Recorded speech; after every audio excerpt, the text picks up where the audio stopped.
elit politik kita karena tidak bisa memahami bagaimana cara berpikir di akar rumput ini.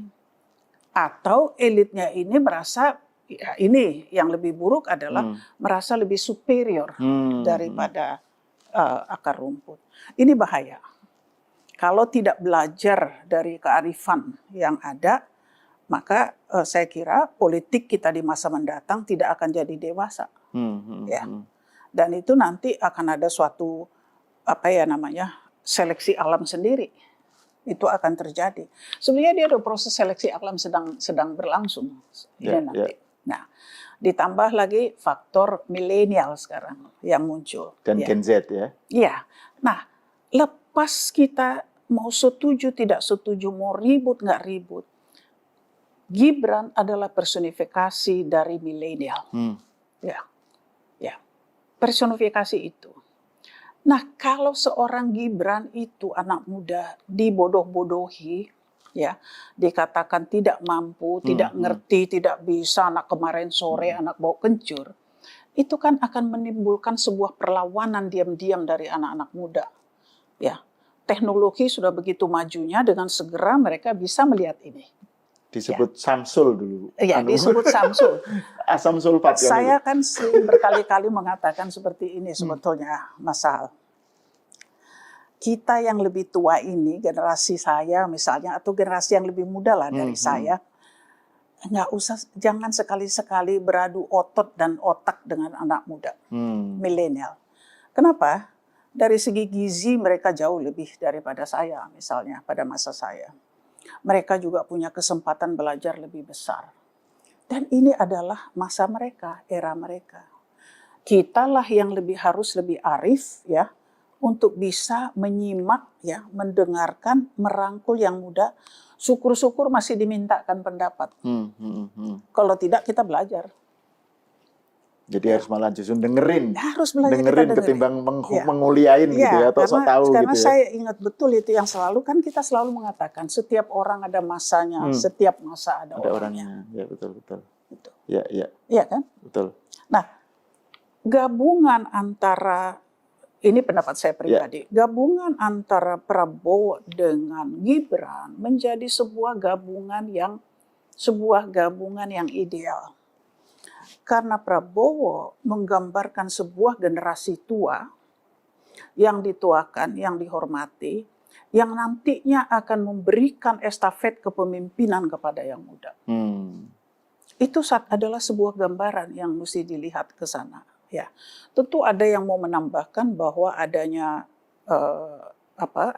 Mas Gibran ini, ya kan, bahwa nantinya program-program Pak Jokowi bisa diteruskan.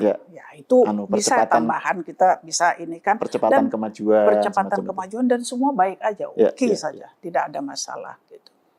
Tapi yang saya mau bilang, ke depannya mungkin nanti ada baiknya ya, ke depannya nanti ada baiknya 2029.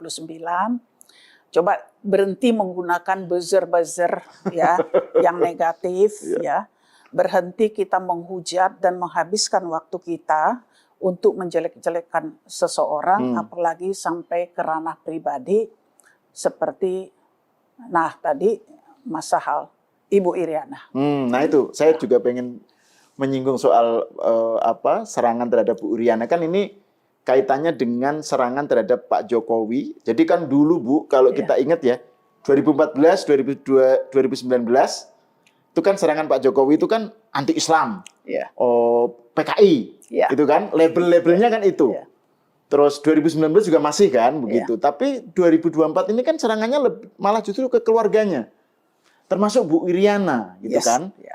Ini tiba-tiba Bu Iriana itu digambarkan sebagai ibu suri yang ngatur semuanya gitu Bu. Seperti Ibu Gerwani gitu. Iya, gitu Ibu Gerwani yang ngatur semua dan memplot Gibran ini sudah harus jadi cawapresnya Prabowo sejak awal, sejak lama gitu. Menurut Bu Ker gimana gambaran semacam itu, narasi semacam itu? Narasi semacam itu kan sekali lagi juga menunjukkan suatu sikap masyarakat, termasuk media di dalamnya, yang menganggap bahwa kesetaraan gender itu tidak ada.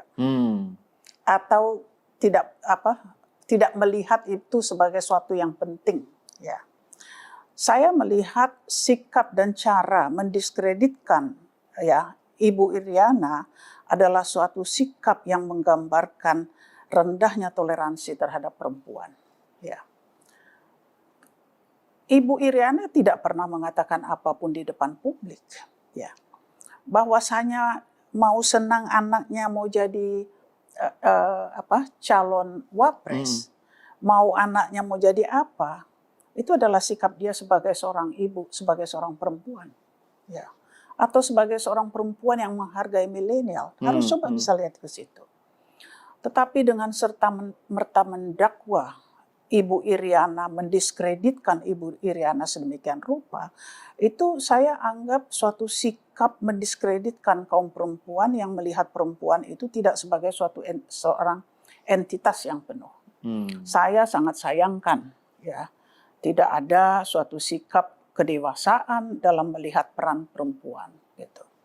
Jadi kalau mau menyalahkan, salahkan perempuan, ya kan? Yang benar aja, ya. Jadi Ibu Iriana yang barangkali tidak tahu menau, ya, tidak ikut mau ikut campur dengan soal itu, harus ada orang yang disalahkan, dan yang paling enak menyalahkannya adalah kepada perempuan. Iya. Ya. Dan hebatnya Bu Iriana nggak komentar sama sekali ya. Itu yang terbaik. Untuk apa berkomentar untuk hal-hal yang sama sekali tidak dewasa dan tidak matang gitu. Ya. Itu saya juga bukannya tidak melihat di WA group banyak ya mendiskreditkan Ibu Iriana begitu rupa, termasuk datang dari kaum perempuan sendiri. Dan juga bahkan datang dari para pendukung Jokowi yang kecewa dengan Jokowi gitu ya. Jadi maksudnya ini kan banyak juga mereka Jokowi, daihatnya Jokowi kemudian kecewa.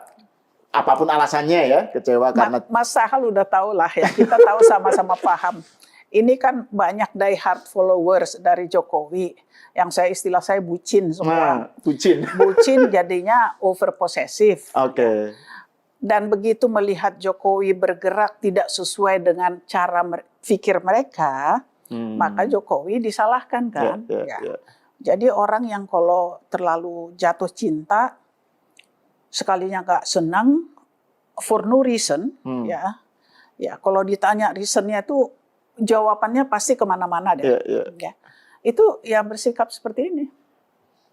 Ya. Dan banyak itu yang menamakan dirinya cerdik pandai, ya, yang menamakan dirinya akademisi, ya, yang kemudian bersikap kekanak-kanakan. Saya anggap kekanak-kanakan gitu. And then